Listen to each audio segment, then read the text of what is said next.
इस्लाम की तारीख में एक ऐसा नाम भी है जिसे सुनकर इंसाफ, हिम्मत और सच्चाई याद आती है। वो अजीम शख्सियत थे उमर, जिन्हें दुनिया हजरत उमर फारूक के नाम से जानती है। फारूक का मतलब है हक और बातिल में फर्क करने वाला। इस तारीख से पहले हजरत उमर इस्लाम कबूल करने से पहले बहुत सख्त मिजाज थे। वो मुसलमानों के सख्त मुखालिफ थे। जब नबी सल्लल्लाहु अलैहि वसल्लम ने इस्लाम की दावत देना शुरू की तो उमर को ये बात बिल्कुल पसंद नहीं आई। वो सोचते थे कि इस्लाम अरब के पुराने निजाम को बदल देगा। एक दिन गुस्से में उन्होंने तलवार उठाई और फैसला किया कि नबी सल्लल्लाहु अलैहि वसल्लम को नुकसान पहुंचाएंगे। हाक दिल बदलने वाला लम्हा। रास्ते में किसी ने उमर से कहा, पहले अपने घर की फिक्र करो, तुम्हारी बहन भी इस्लाम कबूल कर चुकी है। ये सुनते ही उमर हैरान में गुस्से में अपनी बहन के घर पहुंचे। वहां कुरान की तिलावत हो रही थी। उमर ने गुस्से में अपनी बहन को मारा, लेकिन जब उन्होंने कुरान की आयतें सुनी तो उनका दिल लरस गया। उन्होंने कहा, मुझे ये कलाम दिखाओ। जब उमर ने कुरान पढ़ा तो उनकी आंखों में आंसू आ गए। उन्होंने फौरन कहा, ये इंसान का कलाम नहीं हो सकता।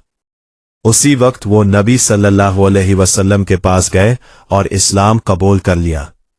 मुस्लिमों की खुशी की इंतहा ना रही। हजरत उमर के इस्लाम कबूल करने के बाद मुसलमानों को हिम्मत मिली।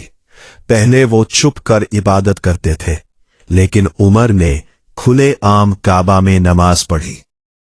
किसी में हिम्मत नहीं थी कि उन्हें रोक सके। खलीफा बनने के बाद, अबू बकर के इंतकाल के बाद हजरत उमर इस्लाम के दूसरे खलीफा बने। उनके दौर में इस्लामिक एम्पायर बहुत फैल गया। इराक, इजिप्ट और सीरिया तक इस्लाम पहुंच गया। लेकिन इतनी बारी हुकूमत के बावजूद उमर की जिंदगी बहुत सादगी वाली थी। खलीफा बनने के बाद, अबू बकर के इंतकाल के बाद हजरत उमर शहर में घूम रहे थे ताकि लोगों के हालात देख सके। उन्होंने एक खेमे से बच्चों के रोने की आवाज सुनी। वहां एक मां हंडी में सिर्फ पानी उबाल रही थी ताकि बच्चे समझें खाना बन रहा है और सो जाए। हजरत उमर फौरन बैतुल माल गए, खुद आटे की बोरी उठाई और उस औरत के घर पहुंचे। उन्होंने खुद खाना पकाकर बच्चों को खिलाया। उनके साथी ने कहा, अमीरुल मोमिनीन, बोरी मुझे दे दे। उमर ने जवाब दिया, क्या कयामत के दिन मेरा बोझ भी तुम उठाओगे?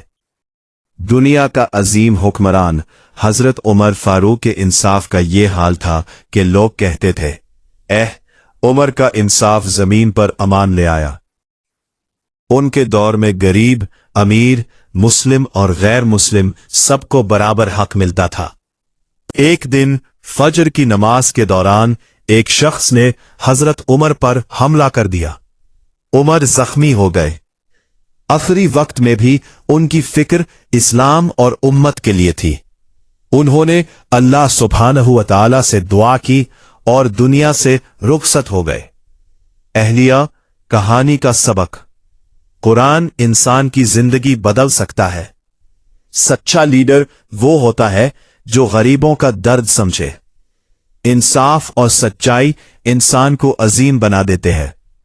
हजरत उमर फारूक की जिंदगी हमें हिम्मत, इंसाफ और अल्लाह सुब्हानहू व तआला का खौफ सिखाती है।